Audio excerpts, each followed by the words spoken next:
Hello everyone, I would like to introduce you our project. The main goal of this work was to investigate the possibilities of machine-based classification of point cloud data obtained from an ice cave. Our task was to automatically label each point as stone, ice, or other. Compared to manual labeling, this approach is much less time-consuming. Automatic labeling is also less prone to error, especially when working with large datasets, where long-term manual work can lead to cognitive fatigue and reduced attention. At first glance, this task may sound relatively simple, but in practice it is much more challenging. The main issue comes from the large size of the scanned datasets. If we use only the directly available attributes without additional preprocessing, the processing itself is manageable, but the classification accuracy becomes relatively poor. To improve the results, it is necessary to preprocess the data and extract information about the neighborhood of each point. This is not a major problem for small datasets, but it becomes computationally demanding when working with large-scale point clouds. For efficient preprocessing, the data should ideally be stored in RAM memory. However, when the dataset exceeds available RAM capacity, special processing methods need to be implemented. Our dataset consists of approximately 1.7 million labeled points obtained from the ice cave scan.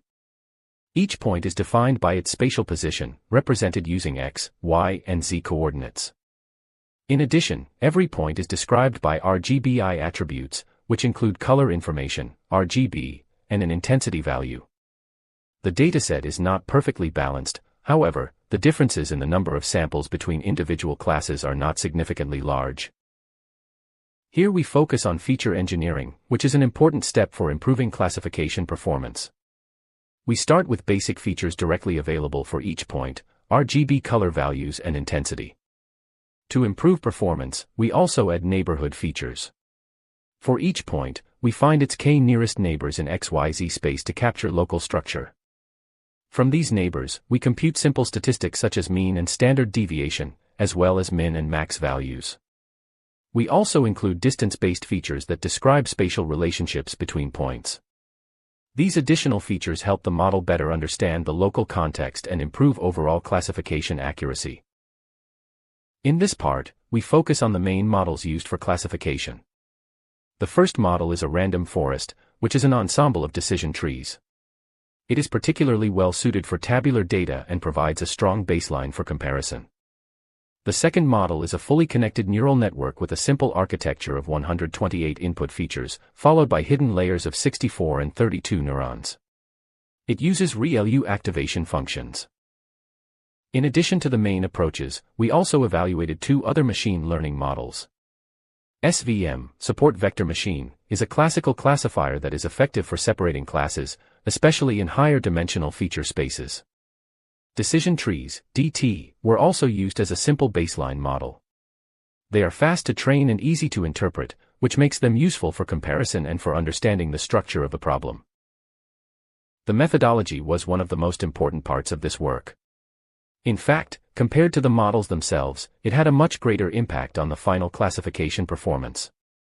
The key improvement came from how the data was prepared and how features were constructed, rather than from choosing a specific classifier. This shows that in this problem, careful preprocessing and feature engineering are more critical than the complexity of the model itself, and they significantly improve the overall results. To handle the issue of large datasets, we introduced batch processing. We chose this approach after considering the physical proximity of points in the scanned dataset, which preserves local structure even when the data is processed in batches with small overlap.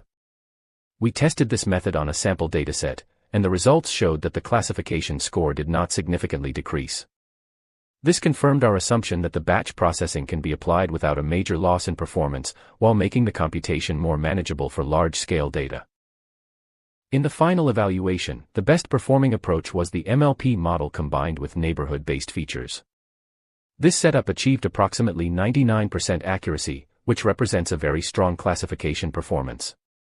The results confirm that incorporating spatial context into the feature set plays a crucial role in achieving high-quality classification of the point cloud data. Using this pipeline, all tested models achieved strong performance. Even the simplest model, the decision tree, reached over 95% accuracy across all measured metrics. This suggests that the feature engineering and preprocessing steps play a dominant role in the overall performance. If a slightly lower but still very high accuracy is acceptable, simpler models like decision trees could be used for faster inference and easier interpretability, while still maintaining good results. The final solution combines three key components: an MLP model, neighborhood-based features, and batch processing. The MLP is used as the main classifier, while the neighborhood features provide important local spatial context for each point. Batch processing is then applied to make the method scalable and applicable to large datasets without losing significant accuracy. Together, this combination forms the final pipeline that achieved the best results in our experiments. In the next slides, the achieved scores for some of tested model will be presented.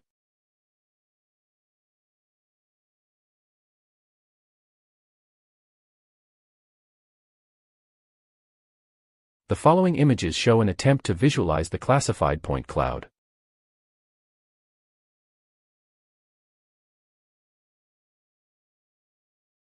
Thank you for your attention.